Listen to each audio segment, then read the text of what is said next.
स्वराज्य स्थापना की प्रतिज्ञा की थी, परंतु वह कितना कठिन कार्य था। दिल्ली का मुगल बादशाह, बीजापुर की आदिलशाही सुल्तान, गोवा के पुर्तगाली और जंजीरा का सिद्दीए चार सत्ताएं उस समय महाराष्ट्र पर शासन कर रही थीं। इन सत्ताओं का बड़ा दबदबा था।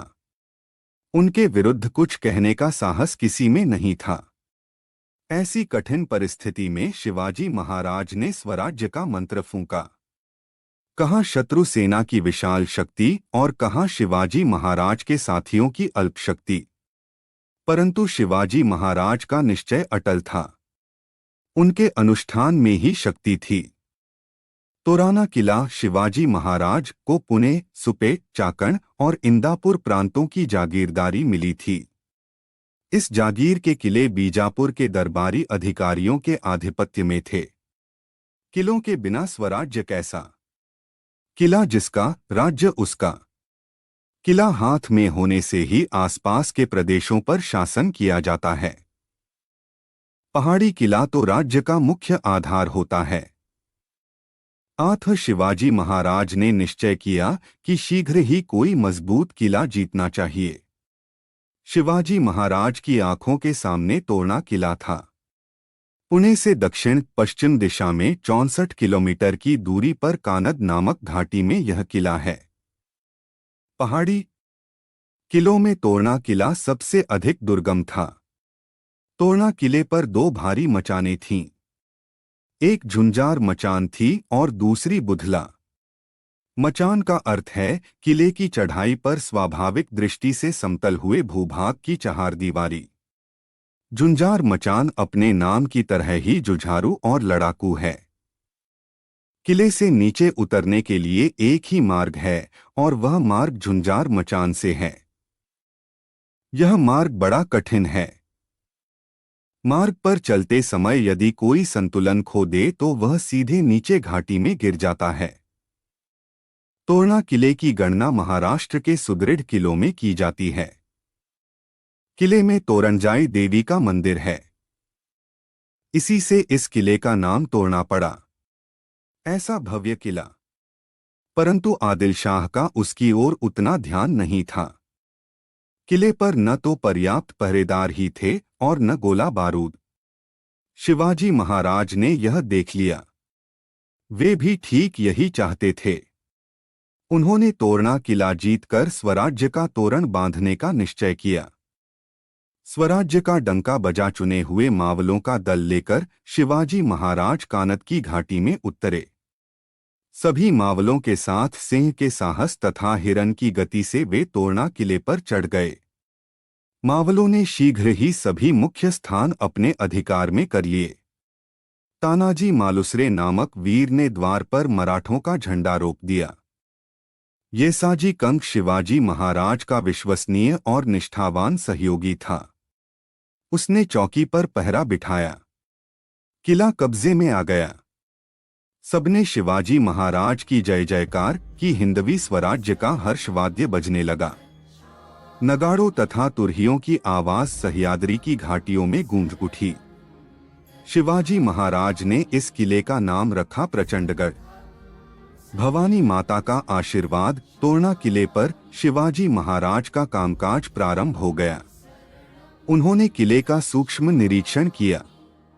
किले पर मराठा किलेदार, ब्राह्मण सबनीस, प्रभु कारखानीस आदि अधिकारियों को नियुक्त किया। सेना में मावले, कोली, रामोशी, महार आदि जातियों जनजातियों के शूरवीरों की भर्ती की। स्वराज्य की सेना में जातिभेद, वर्णभेद जैसा किसी प्रकार का भेदभाव नहीं था। किले की मरम्मत शुरू हुई और कितने आश्चर्य की बात! काम प्रारंभ ही हुआ था कि किले में मोहरों से भरे 4 घड़े मिल गए।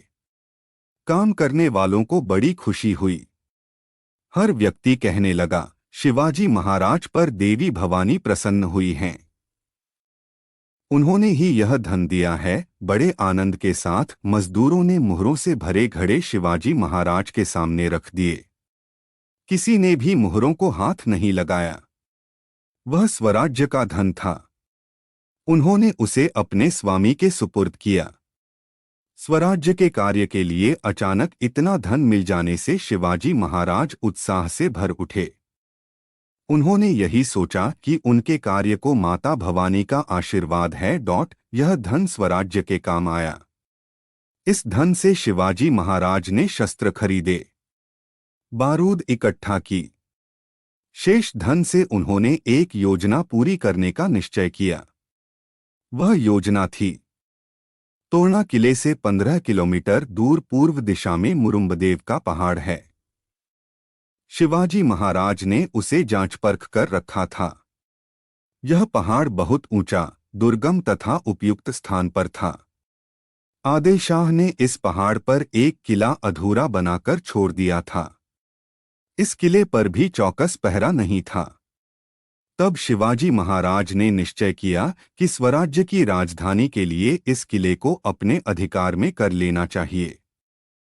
स्वराज्य की पहली राजधानी एक दिन शिवाजी महाराज ने अपने चुने हुए साथियों के साथ इस किले पर चढ़ाई की और उसे अपने अधिकार में कर लिया। तोरणा किले पर पाया हुआ कुछ धन मुरुम्बदेव की मरम्मत में खर्च हुआ। शिवाजी महाराज ने इस किले का नाम राजगढ़ रखा। गढ़ पर कारीगरों ने पत्थर तराशे, लुहारों ने भट्ठी फूंकी, बढ़ी मिस्त्री, मजदूर, भिश्ती जैसे लोग काम में जुट गए। राजमहल, 12 महल, 18 कारखाने और सिंहासन तैयार हुए। स्वराज्य की पहली राजधानी के रूप में राजगढ़ सुशोभित हुआ। स्वराज्य का प्रसार, शिवाजी महाराज का अभियान प्रारंभ हुआ। उन्होंने 12 मावलों के सभी किले एक एक करके जीत लिए। 12 मावल के गांवों में आनंद और उत्साह की बाढ़ आ गई। गांव-गांव से पाटिल एवं देशमुख शिवाजी महाराज को उपहार देने के लिए आने लगे, परंतु जैसे चावल में कुछ कंकड़ होते हैं, उसी तरह इन मावलों में भी कुछ दुष्ट लोग थे। शिवाजी महाराज का उत्कर्ष देखकर उन्हें ईर्ष्या होने लगी। शिरवल के आदिल शाही थानेदार के पास शिवाजी महाराज के विरुद्ध शिकायतें की गई। थानेदार ने बीजापुर को साड़नीसवार भेजा और शिवाजी महाराज की इन बढ़ती गतिविधियों से आदिल शाह को अवगत कराया। शिवाजी महाराज का चातुर्य, इन बढ़ती गतिविधियों के बारे में सुनकर आदिल शाह चकित हो गया। उसने शहाजीराजे से स्पष्टीकरण मांगा। शहाजीराजे असमंजस में पड़ गए, लेकिन उन्होंने किसी तरह स्थिति को संभाला और आदिल शाह को संदेश भेजा, जागीर की रक्षा के लिए अपने पास एक भी किला नहीं है, इसलिए शिवाजी ने यह किला लिया होगा। शिवाजी महाराज ने भी आदिल शाह के पास अपना दूत भेजा और उसके हाथों यह चतुराई भरा उत्तर भिजवाया, जागीर का कामकाज ठीक से चले इसलिए हमने यह किला लिया है। इसमें आदिल शाही की भलाई ही है, इसमें कोई दूसरा उद्देश्य नहीं है। कोंढाणा और पुरंदर ये दोनों बड़े महत्वपूर्ण किले थे। शिवाजी महाराज ने बड़ी युक्ति से इन्हें अपने अधिकार में कर लिया। इसके बाद उन्होंने रोहिड़ा किले पर भी अधिकार किया। स्वराज्य का विस्तार जोरों से प्रारंभ हो गया।